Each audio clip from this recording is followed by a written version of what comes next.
8, 9, 10, 11, 12, 13, 14, 15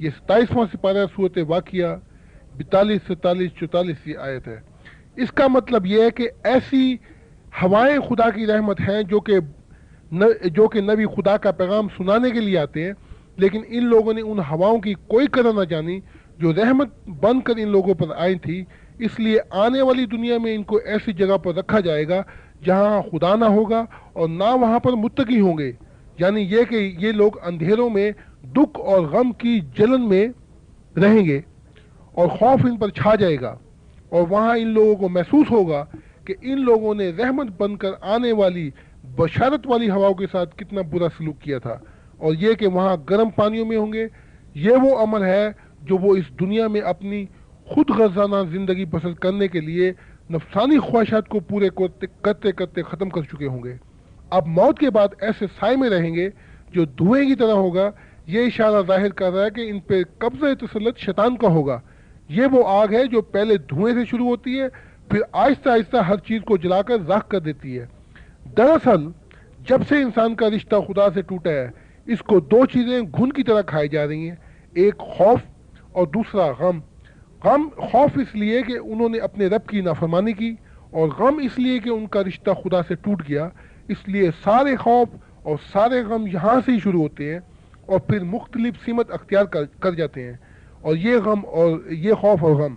اس لیے دراصل یہ نشاندہی ہے دوزخ کی کہ آنے والی زندگی میں کھل کر یہ بات واضح ہو جائے گی کہ راحت اور لطف اور سکون اور قرار صرف اور صرف خدا کی ذات ہوگی، اور اس سچے دن سارا سرور آرام اور سب جزا خدائے رب کریم کی ذات ہوگی، اور اس دن سچی محبت کا انجام اور سچے امن کا اور سکون کا انجام بھی رب العالمین کی ذات ہوگی۔ تب وہ لوگ جن کا خدا سے کوئی تعلق نہ رہا تھا اور خدا کے ساتھ انجان بنے رہے، اس دن راحت یا عذاب، لذت یا درد، جو کچھ بھی آدم کی اولاد کو پیش آئے گا، اس کا اصل خدائے واحد کی ذات ہوگی۔ اور وہ لوگ جو صبر، ایمان اور عمل اور محبت سے خدا کی تلاش کرتے رہے تھے، اور صبر اور دعا کے ساتھ اپنے دل کی نگاہیں آسمان یعنی خدا کی طرف لگائے رہے، اور فروتنی اختیار کی کہ وہ اپنے رب سے ملنے والے ہیں، اور اپنے دل کو خدا کی محبت کے رنگ میں رنگین کر لیا تھا، ان پر انوار رحمت اس ذات کامل کے صاف اور آشکار طور پر نازل ہوں گے، اور خدا کی محبت ان کو اپنی سچی محبت کے سائے میں لے لے گی، اور ان کا نور جو صرف خدا سے ملتا ہے ان کو پورا دیا جائے گا، کیونکہ جس کے لیے خدا نور نہ بنائے اسے نور کہیں سے نہیں ملتا۔ اور وہاں پر خدا کی محبت والے خدا کی محبت کی لذت چکھ کر بار بار پکاریں گے کہ یہ دعا کریں گے کہ اے رحمان تو ہمارے نور کو مکمل کر دے۔ یہ اشارہ کامل انسان ہونے کی طرف ہے، کیونکہ آخر کار کامل انسان پاک صفاف شیشہ بن جائے گا جن میں خدا اپنا دیدار کر سکے۔ اور دل کی محبت کے کامل ہونے کے بھی کئی درجے ہیں، لیکن کامل انسان ازلی دمائی آگے بڑھتا رہے گا جب تک وہ ایک کامل خدا کے دل میں نہ جا بسے، اور وہاں کامل انسان اور خدا دونوں ایک دوسرے سے کامل قرار پا جائیں گے۔ لیکن جنہوں نے خدا کی باتوں یعنی خدا کی یاد دہانیوں اور خدا کی یاد سے اور خدا سے اندھو جیسا سلوک کیا تھا، ان کو بھی آنے والی زندگی میں ایسی جگہ ایسے حال میں کھڑا کیا جائے گا جہاں وہ اس لذت اور راحت سے محروم کر دیے جائیں گے۔ نمبر 3، تیسری بڑی صورت گناہ میں گری ہوئی یہ ہے کہ ابلیس نے الٹا دیے اصول قبضے تسلط کے۔ دراصل فرشتوں سے یہ توقع تھی کہ ان کو ہونا چاہیے تھا آدمی کے قبضے تسلط میں، لیکن اب ابلیس اور اس کے ساتھیوں نے قبضہ کر لیا ہوا پر اور الٹا دی درست ترتیب، اور ہوا سے توقع یہ تھی کہ اس کو ہونا چاہیے تھا آدم کے قبضے میں، لیکن اب ہوا نے قبضہ کر لیا آدم پر۔ اس الٹا دینے والے قبضے تسلط کا یہ نتیجہ نکلا کہ وہ خدائی قانون سے باہر گر گئے۔ اس طرح کی تمام غلط ترتیب نے شروع کی گناہ میں گری ہوئی دنیا کی ابتدا۔ یہ مثال ان لوگوں کی ہے اس دنیا میں جو ناجائز طریقے سے دوسروں کی چیزوں پہ قبضہ کر لیتے ہیں اور دوسروں کے حقوق ہضم کر جاتے ہیں، اور دوسروں کے مکانوں اور دوسروں کی زمینوں پہ قبضہ کر لیتے ہیں، اور ناجائز طریقے سے حکومتوں کے تختے الٹ دیتے ہیں، اور پھر طاقت کا غلط استعمال کرتے ہیں۔ یعنی یہ کہ سب گناہوں کی ابتدا وہاں سے شروع ہوتی ہے جہاں سے آدمی شیطان کے ساتھ گناہ میں گرا ہے۔ نمبر 4، چوتھی بڑی صورت گناہ کی یہ تھی کہ ابلیس نے گناہ کو زیادہ کر دیا۔ یہ اپنے گناہ دوسروں میں بھی کثیر التعداد سے کر دیے کہ دوسرے گناہ بھی اس کی طرح بدی کی خواہش کریں اور گناہ گار عمل کر کے دہرائیں۔ وہ یہ کہ ابلیس ہوا کے ساتھ اپنے گناہ کو ضرورت دی اور پھر آدم کو بھی ابھارا اپنے گناہ میں گرانے کے لیے۔ تب شیطان نے انسانی خاندان کو اپنی منشا کے لیے استعمال کیا اور اپنی غلط راہ پہ لگا لیا، جس کا نتیجہ آج بھی صاف ہے کہ گناہوں سے بھری دنیا میں بدکاری اور برائی بہت تیزی سے منتقل ہو جاتی ہے۔ لیکن اگر آدم اور ہوا گناہ میں نہ گرتے شیطان کے ساتھ اور اپنے رب کا ارمان پورا کر دیتے تو آج اچھائی اور نیکی بھی اسی تیزی سے منتقل ہو جاتی اس دنیا میں۔ لیکن شیطان نے اس ترتیب کو بھی الٹ دیا اور اس کو گناہ میں گری ہوئی خصلت بنا دیا۔ اگلا مضمون ہے کہ آزادی کیا ہے اصولوں کی روشنی کے پس منظر میں۔ جب ہم بات کرتے ہیں آزادی کی جو فطرتی طور پر اس کو دی گئی ہے خدا کی طرف سے، تب ہم فطرت کی روشنی میں یہ بھی دیکھتے ہیں کہ آزادی بھی ایک قطعی اصول ہے، یعنی کہ جہاں آزادی ہے مکمل طور پہ، وہاں آدمی پہ ذمہ داری بھی ہے کہ وہ اس آزادی کا غلط فائدہ نہیں اٹھائے گا۔ الفاظ جو آزادی کا ہے وہ اظہار کرتا ہے آزادانہ منشا کا اور آزادانہ عمل کا۔ چونکہ جہاں آزادانہ منشا نہیں ہے وہاں آزادانہ عمل بھی نہیں ہو سکتا، اس لیے آزادانہ منشا اور آزادانہ عمل ایک دوسرے سے مطابقت کا رشتہ ہے۔ اس لیے قدرتی طور پر جہاں آزادانہ مرضی نہیں ہے وہاں پہ آزادانہ عمل بھی نہیں ہو سکتا۔ اس لیے اگر آزادانہ مرضی کا استعمال نہ کیا جائے اور آزادانہ عمل کے ساتھ، تو اس کا نتیجہ یہ نکلے گا وہاں پر کہ وہ عمل بھی وہاں پہ کامل نہیں کھلا سکتا۔ اس لیے آزادانہ عمل آتا ہے وجود میں آزادانہ مرضی سے۔ اس لیے آدمی کو پیدا کیا گیا تھا کہ وہ اپنے آپ کو کامل انسان کی منزل پہ پہنچائے اپنی آزادانہ منشا کے ساتھ، کیونکہ یہ انسان کی ذمہ داری کا حصہ ہے کہ وہ اپنے آپ کو اہل ثابت کرے خدا کی کائنات کا، جو کہ خدا نے اسے برکت کے طور پہ دی تھی، خلافت اس کائنات کی، کہ وہ بارش بنے خدا کی کائنات کا۔ دوسرے آزادی کا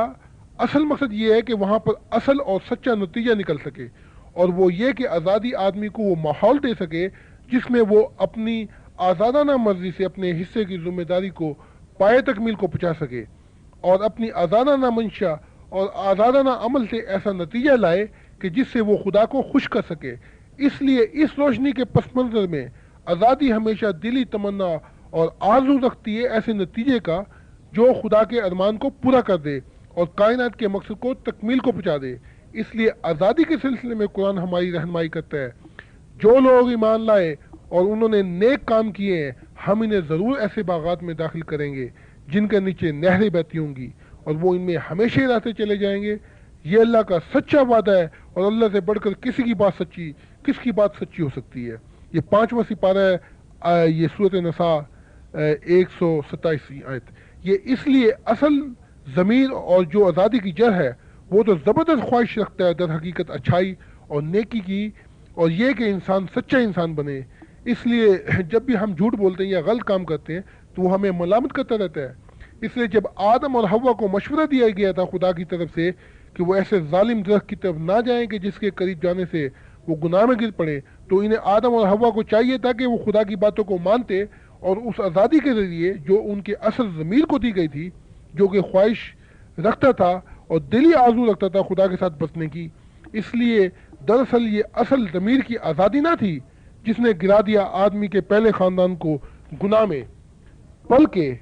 یہ طاقت تھی محبت کی جس نے غلط رخ اختیار کر لیا تھا۔ اس لیے گناہ میں گرنے کے بعد محبت ایک ایسا رخ اختیار کر گئی جسے ہم بدکاری کی محبت کہہ سکتے ہیں۔ تو پھر کیا گناہ میں گرنے کے بعد آدمی کی آزادی اس سے چھین لی گئی تھی؟ نہیں، بلکہ آج بھی آدمی کا اصل دماغ، جسے ہم اصل ضمیر کہتے ہیں، کام کر رہا ہے آدمی کے اندر کہ اسے واپس خدا کی طرف لے آئے۔ اس لیے گناہ میں گرنے کے باوجود آدمی کے ضمیر کی آزادی اس سے دلی تمنا رکھتی ہے کہ وہ گھر واپس آ جائے، ایسے گھر جو خدا کی یاد ہے اور جہاں اچھائی اور نیکی کی فطرت والا خدا اس کی راہ تکتا ہے۔ اس لیے مذہب کی تاریخ ہمیں ثبوت مہیا کرتی ہے کہ آدمی رفتہ رفتہ وقت کے ساتھ ساتھ آگے کی طرف بڑھ رہا ہے اپنے ضمیر کی اصل آزادی کی طرف، جو کہ وہ کھو چکا ہے مدت دراز سے شیطان کے باعث۔ اور جو وقت گزرتا جاتا ہے وہ پرجوش جدوجہد کر رہا ہے اس اصل آزادی، ضمیر کی آزادی کی طرف بڑھنے کی، حتیٰ کہ اپنی زندگی کو بھی خطرے میں ڈال کر وہ دلی خواہش رکھتا ہے کہ وہ اپنے ضمیر کی اصل آزادی کو پالے، تاکہ ایسا نتیجہ لا سکے جو خدا کے ارمان کو پورا کر دے۔ کہ جس مقصد کے لیے انسان کو پیدا کیا گیا تھا، اس لیے وہ اصل آزادی کا ضمیر کی جو راہ دکھاتی ہے خدا کی طرف، اس کے پانے کے لیے بہت سے حق کے طالب اپنی زندگیاں دے گئے، آخرکار اپنی جان دے دی جنت کی آزادی کے لیے، جن کے متعلق قرآن یہ کہتا ہے۔ اور بہت سے نبی ایسے گزرے ہیں جن کے ساتھ ہو کر حق کے بہت سے طالب لڑے، پھر نہ تو وہ اس تکلیف کی وجہ سے جو انہیں خدا کی راہ میں پہنچی تھی سست ہو گئے، اور نہ انہوں نے کمزوری دکھائی، اور نہ انہوں نے تزلزل اختیار کیا یعنی ہمت ہارے۔ اور اللہ صبر کرنے والوں سے محبت کرتا ہے، اور سوائے اس بات کے انہوں نے کچھ بھی نہ کہا کہ اے ہمارے رب، ہمارے قصور معاف کر، اور ہمارے اعمال میں ہماری زیادتیاں ہمیں معاف کر، اور ہمارے قدموں کو مضبوط کر دے، اور جو لوگ تیرا انکار کرنے والے ہیں ان کے خلاف ہماری مدد کر۔ اس پر اللہ نے انہیں دنیا کا بھی بدلہ دیا اور آخرت کا بدلہ بھی دیا، اور اللہ محسنوں سے محبت کرنے والا ہے۔ یہ چوتھا سپارہ آل عمران آیت 147، 48، 39۔ اور یہ کہ صبر اور دعا سے اللہ سے مدد مانگو، بے شک فروتنی کرنے والوں کے سوا یہ امر مشکل ہے، وہ فروتن جو اس بات پر کامل یقین رکھتے ہیں کہ وہ ایک دن اپنے رب سے ملنے والے ہیں، اور اس بات پر بھی کہ وہ اس کی طرف لوٹائے جانے والے ہیں۔ یہ الف لام 146 آیت اور 147 ہے۔ آدمی آج بھی گناہ میں گرنے کے باعث بن گیا ہے ناواقف خدا کے دل سے۔ آج اکثریت میں انسان ایسی زندگی گزار رہے ہیں جو شرمناک رسوائی کی زندگی ہے، جو اندھیروں کی زندگی ہے۔ آج آدمی ایسی زندگی گزار رہا ہے جس کے ساتھ یقیناً خدا خوشی کا اظہار نہیں کر سکتا، لیکن مذہب کی زندگی گزارنے والے وہ لوگ ہیں جو وقت کے ساتھ ساتھ دل کے پرجوش جذبے سے سرگردہ ہیں اس منزل کی طرف جو ضمیر کی اعلیٰ منزل ہے، جو کہ نفس مطمئنہ ہے۔ آخر نفس مطمئنہ کیا ہے؟ نفس مطمئنہ وہ ہے جو ہماری رہنمائی کرتا ہے کائنات کے مقصد کی طرف، اور وہ یہ کہ انسان کو دوبارہ ملا دے خدا سے اس کی اصل حالت میں۔ اس لیے نفس مطمئنہ کی یہ خواہش پورے عروج پر حقیقت پا گئی ہے کہ وہ زندگی بسر کرے خدا کے ساتھ، تاکہ خدا کے بہت بڑے ارمان کو پورا کر دے۔ اس لیے جو لوگ نفس مطمئنہ کی طرف گامزن ہیں ان کے متعلق قرآن ہمیں یوں کہتا ہے کہ اے ہمارے رب، ہم نے یقیناً ایک پکارنے والے کی آواز کو جو ایمان کے لیے بلاتا ہے کہ اپنے رب پر ایمان لاؤ سنی ہے، بس ہم ایمان لے آئے ہیں۔ اس لیے اے ہمارے رب، تو ہمارے قصور معاف کر اور ہماری بدیاں ہم سے مٹا دے، اور ہمیں نیکوں کے ساتھ ملا کر وفات دے، اور اے ہمارے رب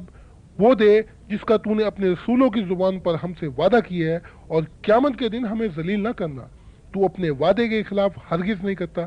چنانچہ ان کے رب نے ان کی دعا سن لی کہ میں تم میں سے کسی عمل کرنے والے کے عمل کو، خواہ مرد ہو یا عورت ہو، ضائع نہیں کروں گا۔ تم ایک دوسرے سے تعلق رکھنے والے ہو، پس جنہوں نے ہجرت کی اور انہیں ان کے گھر سے نکالا گیا اور میری راہ میں تکلیف دی گئی اور وہ مارے گئے، میں ان کی بدیوں کو ان سے یقیناً مٹا ڈالوں گا، اور میں یقیناً انہیں ایسے باغوں میں داخل کروں گا جس کے نیچے نہریں بہتی ہوں گی۔ یہ اللہ کی طرف سے بدلے کے طور پر ملے گا، اور اللہ تو وہ ذات ہے جس کے پاس بہترین اجر ہے اور بہترین جزا ہے۔ یہ چوتھا سپارہ ہے سورۃ آل عمران آیت 146، 144، 145، 146۔ آخری بات جو ہے وہ یہ ہے کہ آخر کیوں خدا نے مداخلت نہ کی،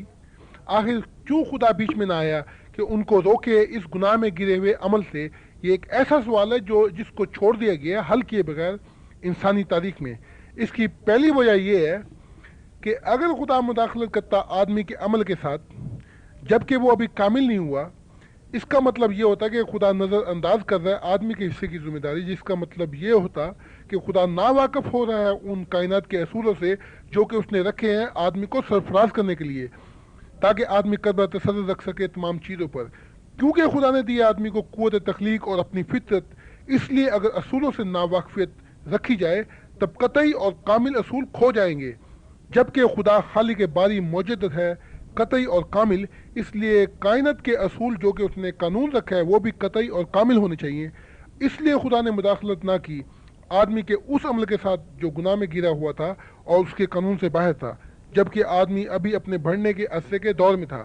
اس لیے خدا مداخلت نہ کر سکا۔ کیوں؟